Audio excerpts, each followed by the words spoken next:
Ang hirap mong bitawan kasi mahal kita. Pero mas mahirap yata kung kakapit pa din ako kung ayaw mo na. I-talk to Papa na!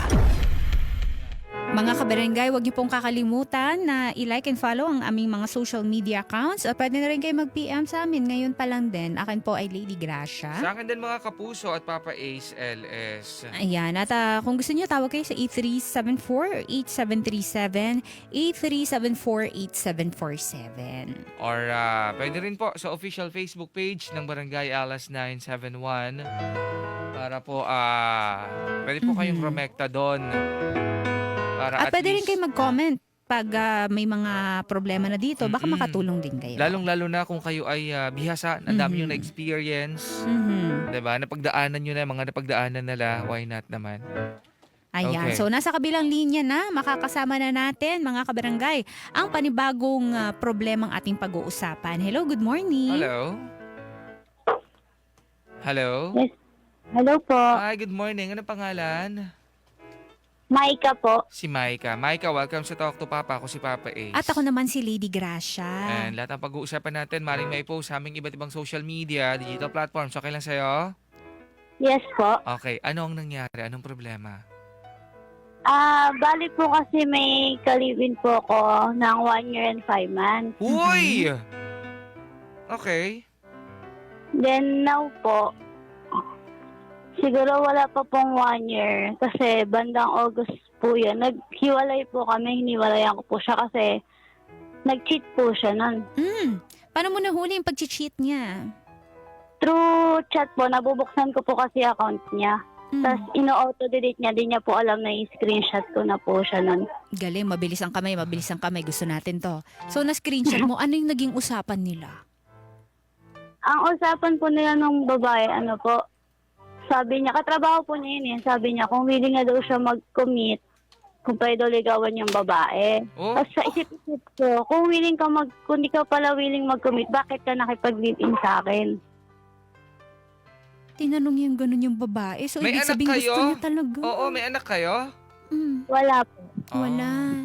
So, gusto niya talaga kasi tinatanong niya na yung mga lalaki, di ba? Kapag gusto lang nilang maging kabit yan, wala tayong label. Yes, so magka-live-in kayo, tapos so i-dispatcha ka. Ganun na mangyayari niyan. Kapag pumayag yun. Oo. Yes po. Oh, so nung nahuli mo, anong sabi niya? Tapos yun nga po, pag-uwi po niya nun, kinumpronta ko po siya about sa nabasa ko. Sabi niya, ano lang daw po yun, pustahan lang daw po ng mga katrabaho po niya. Ano to? Ano to, high school? May Oo. papusta-pustahan? Sa mga teleserye lang yung nangyayari yan at nung high school. Yes. Miss siya, dinamay pa yung mga katrabaho. O, naniwala Okay. ka ba? Hindi po. So yun nga po, nakipag-iwalay po ako sa kanya nun, umuwi po ako kila mama. Tapos, nung nangyari po, yung mismong manager po niya kasi kilala ako, tsaka yung mga katrabaho niya. Siguro po trainee po yung babae po na kalandian po niya nun. Trainee. Opo, kaya Nako. di niya po ako kilala. Kasi halos Yung mga lahat naman trainee po talaga na yan, ha? Oo, mag-ingat-ingat yung mga OJT, mga trainee na yan. Charis. Charot Hindi, lang, charot lang. Pero minsan kasi yung nangyayaring ganyan eh. Oo. So, nung nalaman nung boss niya na parang nakikipaglandian, so ano nangyari?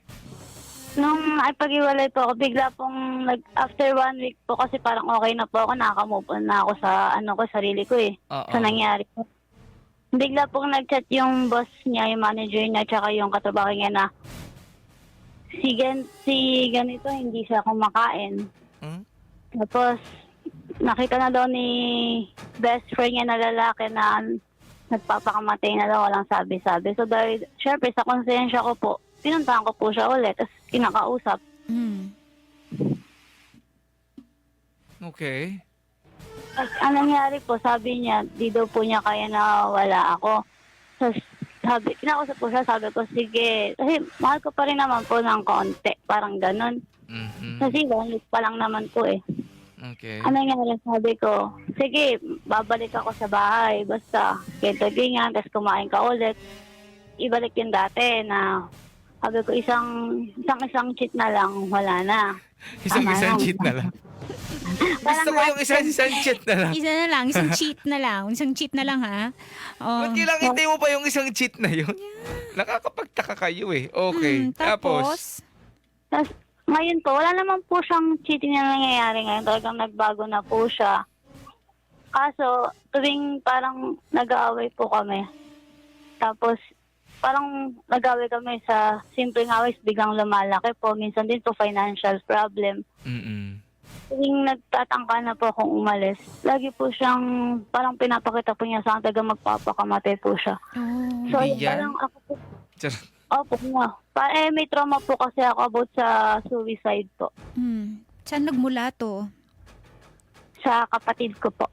Okay. Sorry Oo. kung itatanong natin. Ang kapatid mo ay nag-suicide ba?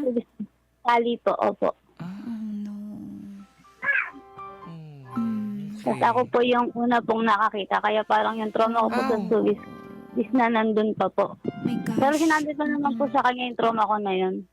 Then now po kasi, nangyayari, kada mag-aaway po, yun nga po, lagi siya nagsusuicide. Di ako naman po ito, lagi nagpipigil. Tapos sabi nga po ng mga kaibigan ko, kung nauubos na daw ako, kung wala na daw akong pagmamahal, umalis na daw ako. Ang sabi ko naman sa mga kaibigan ko, okay lang na maubos ako, basta ligtas ko siya. Sabi ko, kung di ko naligtas kapatid ko, baka sa kanya po magawa ko.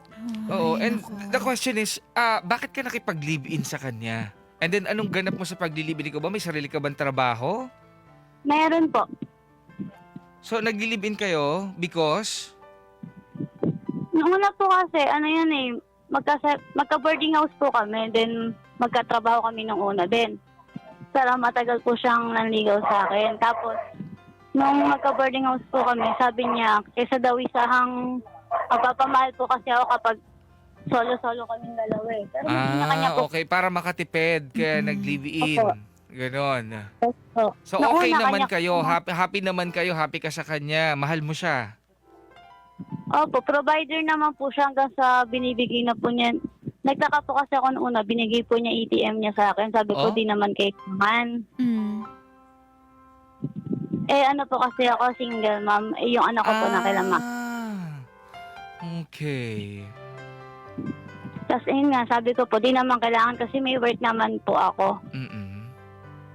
So, kumbaga di po ako nagpapa-shoulder sa kanya about sa anak ko, sa sarili ko. That's good. Dapat meron kang sarili mong pera. Okay, wag mong iasa sa kanya. Totoo, kasi yan yung mga Nagagamit. nagkakaroon sila ng pass para Oo. manloko sila. Kasi hindi mo naman ako iwan kasi sa akin ka umaasa eh. Nakasandal ka sa akin. Yeah.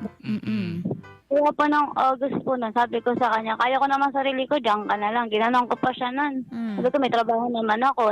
Sabi ko, kung amang anong anak ko, nahiwalayan ko, ikaw pa kaya na wala pa akong anak.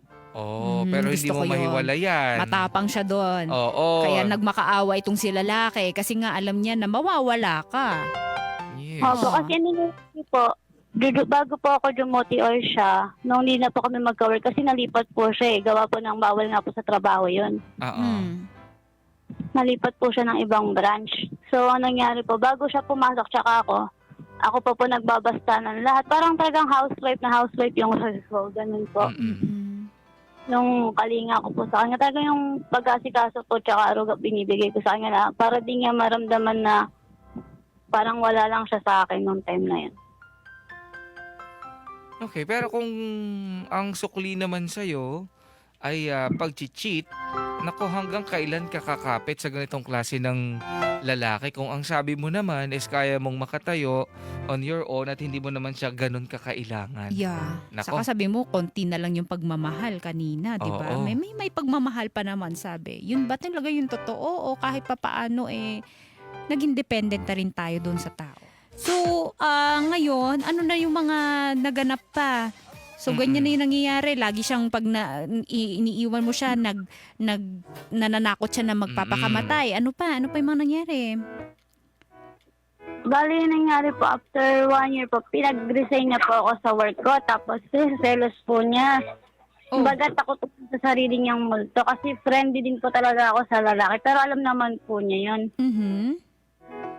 Tapos, medyo nakaipon na rin naman po ako nun tsaka siya. nagtayo po kami ng tindahan po, ng sari-sari store. Negosyo, oh. So yun po, bali ginawa po namin nung nagbakasyon po, ginawa ko po yung panganay ko po para dumalaw lang po dito, bumisita for 1 week. Kasi nangyari po, parang may hiningi lang po na pagkain yung anak ko nun, yung panganay ko. Parang, di ko lang, basta parang alam ko yung pagdadamot po yun. Bigla siyang, daming yung sinabi, kasi ini-spurred ko yung bata, ganito, ganyan. Sa isip-isip ko po nun, minsan lang naman sa akin yung bata, malamang ibibigay ko lahat. Oo. So yun, parang nag-away na naman po kami hanggang sa kinabukasan po, bigla ko na lang kinausap yung anak ko. Kasi yung anak ko mismo gusto po talaga sa akin. Kasi namimiss niya rin naman po ako, alam ko naman po yun. Sabi Sino ko ba lang, nag-aalaga doon sa anak mo noon? Mama ko po. Sa mama mo? Nasa probinsya? Opo. Okay, sige. Tapos kinuha mo para magbakasyon lang, tama? Opo. Okay, sige. Tapos, nagtatalo na kayo tungkol dun sa anak mo. Oh, ano pa nangyari? Nakita po nung anak ko yung pagwawala po niya talaga, asin yung galit ng kalibin ko po. Bakit siya nagwawala? Hindi ko rin po alam, basta bigla lang po kami nag-away nun dahil sa bata. Oh. Dahil sa bata? Okay, sige. Tapos? Sa nangyari po, kinausap ko lang yung anak ko na, anak, kay Lola ka muna, kasi ganito ganyan, na kailangan ni Mami ulit mag-work. And then, nakapag-decide na po ako na magtrabaho po ulit kasi nakita ko na nga po yung bad attitude po ng kalibin ko po. Tapos, lately lang po, ngayong May lang po, na-hired na po ako sa work ko. Tapos, ang nangyari po, ang dami naman po yung sinasabi, ganyan. Bakit daw ba gusto ko mag-work? Sabi ko sa kanya, di ako nakapundar sa sarili ko. Wala na rin akong kalayaan. Parang kinulong niya po talaga ako sa bahay. Hindi naman totally, nakakulong. Parang ang dami niyang bawal po sa akin. Okay. Tapos? Kasi yun po, sabi ko sa kanya, uwi na lang ito kay mama. Ayoko na dito kasi parang wala na akong kalayaan. Hindi na ako nakagala. Dati naman nakapagala ako kahit pa paano. So, Mawala hindi yung ka na stress. din masaya sa kung ano man yung meron kayo. Hindi Parang po kasi, ganon. Hindi po kasi honestly po, sa loob po ng 1 year and 5 months po namin, yung simpleng kahit anniversary, simpleng bati man lang ng monthsary o kahit birthday ko po, never po siyang nag-surprise sa akin or any gift. Wala po talaga ako natatanggap. Sakang hindi maganda dito is yung parang inaano niya yung pagbibigay mo ng mga bagay-bagay sa anak mo. Kasi anak mo yun. Anak mo yun eh. So, sino siya? Yan, 'Di ba? Para So, minsan mo na nga lang makasama yung anak mo. Malamang kung kahit sinong nanay kapag kasama nila in person yung anak nila, matagal na walay sa kanila, ibibigay nyo talaga lahat. true. Ba't niya gagawing issue? Buti sana kung galing sa kanya yung pera. 'Di ba? Baka naman galing sa kanya yung pera.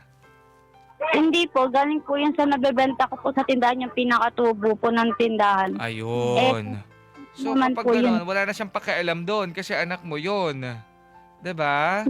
Okay. So, after neto, hindi ka na natutuwa sa mga nangyayari. Wala ka na ring time para sa sarili mo. Even yung anak niya, parang pinagsaselosan niya. I mean, yung anak mo, Parang pinagsaselosan niya. parang pinagsisilosan Oo. talaga. So, Okay. anong pinaka naging problema? Wala, yun lang po, inahingi lang po yung anak ko po ng parang pambiling pagkain na gusto po niya sa tindahan, sa ibang tindahan. Oh.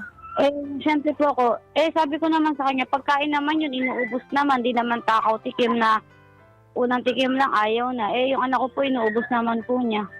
Tapos So, doon na kayo nag-away. oo. Opo, Kaya kailangan niya kailangan mo nang ibalik sa nanay mo yung anak mo. Opo, kinabukasan po nun, binalik ko po yung bata. Nakakaloka. Ang sakit nun sa bata. Ang sakit nun ate sa bata. Bakit mas inuna mo yung mararamdaman ng live-in partner mo? Papagalitan Hindi po. kita sa part na to ha. Sorry pero anak mo yun eh. Yan nga po, hindi, pinausap ko na rin naman po sila mama na. Kapag po, uuwi na rin po, kumbaga bumibuelo lang po ako talaga. Kasi yung total ko, yung iPad po na napundar ko po, nasangla kasi po, na ano siya, nadamay po sa hulihan ng sabong. Sino? Yung kalibin mo? Opo, nakinood lang po siya, tapos yun, nadamay. Eh di, ang ginawa ko po, tinubos po siya.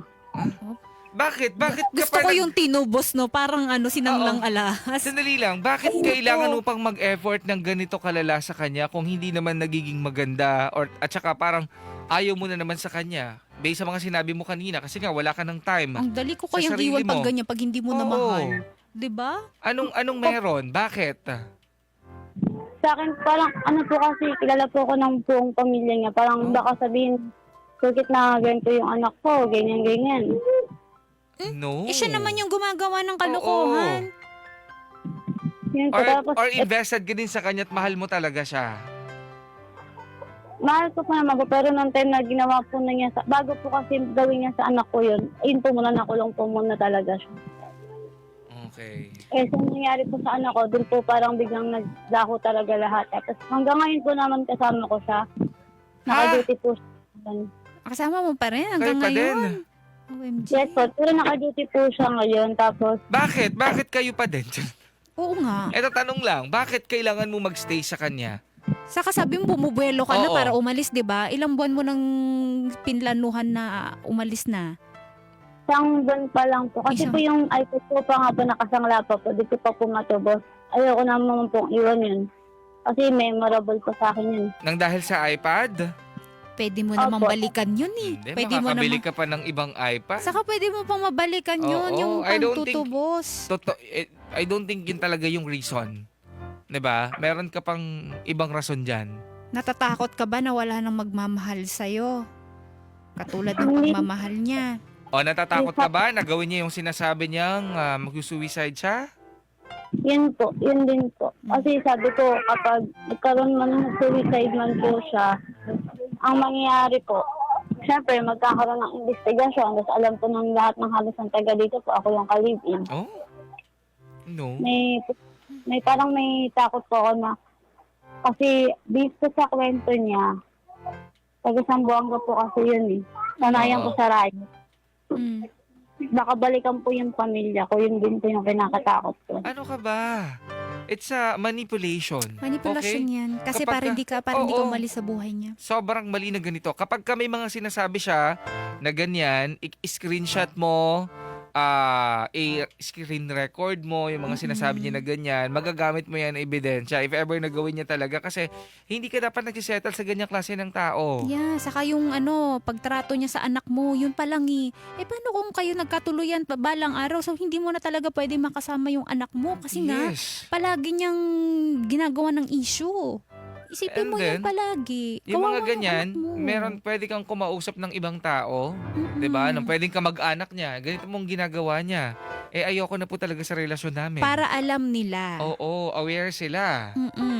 Ikwento mo kung anong ginawa niya. Niloko ka niya dun sa anak mo. Hindi na maganda yung trato sa'yo. At sabihin mo na ayaw mo na, hindi ka na Yeah. masaya. Or baka naman kasi gusto mo pa talaga. That's why nagstay ka. Which is Hindi po. which? Nakausap ko na nga po yung isang kaibigan kong may stay-in work ko sa kanila para kahit umalis po ako sa trabaho ko po ngayon, may matutuluyan po ako kahit sa paano na hindi niya po alam. Ito kasi yun mga kabarangay ha. Sa lahat ng mga kabarangay natin na may karelasyon, never po ninyong ikukwento. Okay? Wag nyo, kung magkukwento man kayo, bahala kayo ha. Pero wag, ang problema kasi kapag kinukwento natin yung mga deepest trauma natin, sa mga karelasyon natin, takot ako na inabandon na kasi ako ng Nagagamit yan. magulang ko. Ginagamit nila subconsciously para magstay ka sa kanila o mamanipulate ka nila. Minsan, nawawire lang yung utak nila na dahil pinakinggan ka nila, alam na nila kung paano ka. Kahit hindi sinasadya. Subconscious din nagagawa nila yon. Tulad mo, nakwento mo sa kanya yung trauma mo doon sa kapatid mo na nagpakamatay. At nagamit niya yon sa'yo. Kasi alam niya na hindi ka aalis kasi alam niya may trauma ka doon eh. Tinotrauma bond ka niya doon sa nangyari sa'yo sa nakaraan, dyan sa kapatid mo. Kaya niya naiisip na gawin yan, yung magsusuicide. At dahil nga ilang beses na nag-work sa inyo, paulit-ulit niyang gagamitin yan. Panigurado. Siguro dati may attempt na mag-suicide talaga. Pero yung mga sumunod na, pattern niya na yan para i-manipulate ka. Mali. Sobrang mali. Okay? Maling-mali na yun. Hindi dapat kayo pumapayag na tinatrato kayo ng ganito.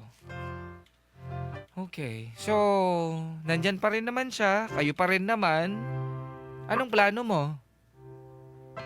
Plano ko po, by this week po, lumipat na po dun sa work po ng kaibigan ko po. Okay. So, paano ka po- magpapaalam sa kanya? Parang bala ko nga po di na magpaalam eh. Parang gusto ko No. pagtulog. No, kailangan mo siyang harapin. Hindi pwede na hindi ka magpaalam kasi gulo yan.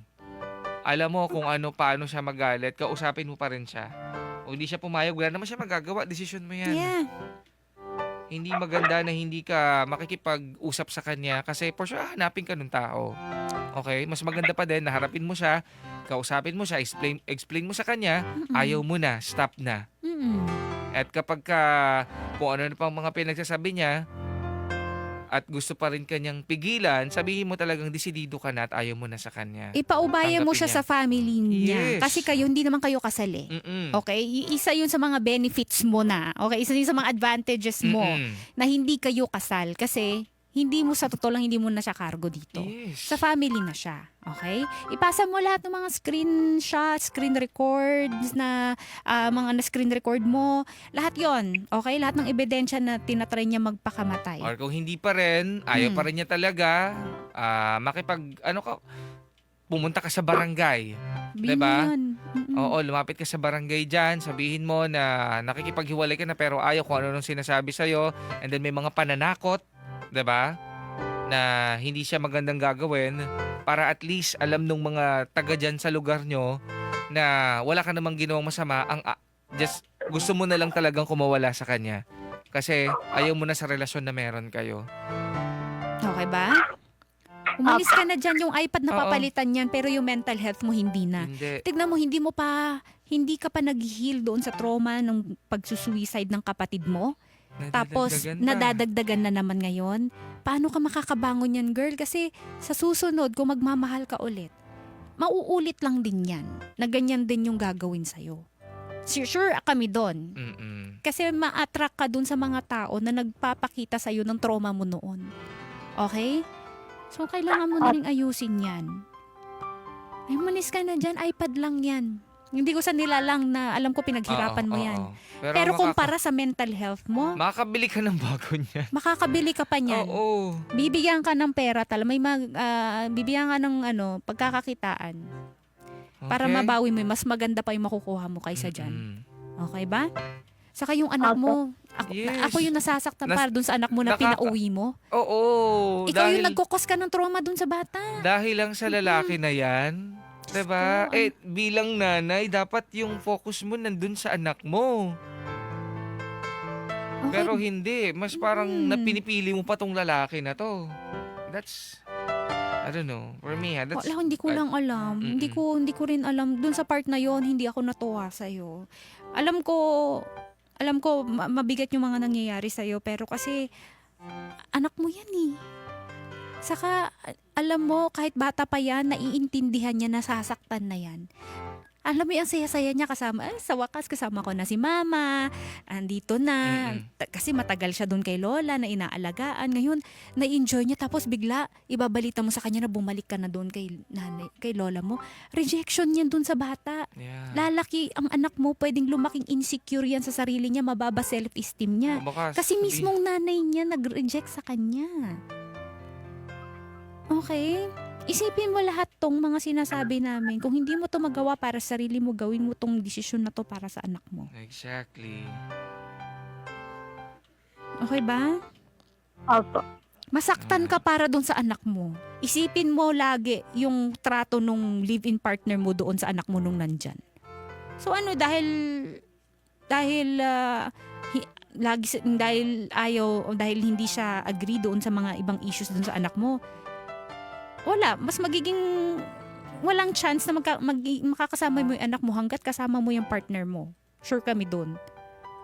Kasi gagawa niya ng issue. Ultimo, pagkain ng bata, ginawang issue. Diba? That's sad. Napaka-immature niya Pagkain doon. yun. Tapos bata yun. Yeah. Parang pagsaselosan mo. Kasi sobrang selfish ng partner Yan, mo. selfish ang tawag doon. Sobrang selfish niya na gusto niyang atensyon ay nasa kanya lang lahat. Aray ko. Okay, ganito na lang. Nakikinig itong partner mo na to. Ano ang gusto mong sabihin sa kanya? Na ano po na sana makahanap siya ng tamang babae na kaya siyang itrato ng tama. Kasi marami pa naman po dyan. May dalaga pa, binata pa naman po siya. Yun lang po. Pero mahal ko pa rin naman siya. Pero gagawin ko ito para sa bata. Tsaka para sa sariling mental health ko na rin po. Sana. Okay. Sana. Alright. Nako, maraming salamat sa pag-share and we hope maging maayos ang iyong pakikipaghiwalay sa kanya. Ha? Opo. Again, hindi mo siya obligasyon. Hindi mo siya cargo, hindi mo siya responsibilidad. Tandaan mo yan. Responsibilidad mo yung sarili mo, yung mental health mo, yung anak mo. Okay. Barangay LS 97.1. 97.1 Forever Number 1